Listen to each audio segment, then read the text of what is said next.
วัสดีวันอังคารนะคะพอเขามากเลยพัดเนื้อมือพัดเนื้อมือในงานเบิดมือเลยพี่น้องเริ่มงานจาก9 โมงหอดทุ่มครึ่งสุดยอดครับวันเนี้ยยาวไปพี่น้องสู้ๆเอางานประจำเราก็ทำ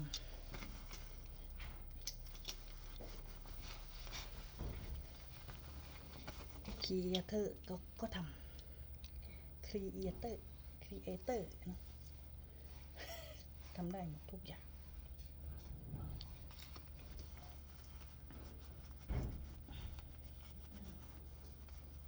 ไปเอา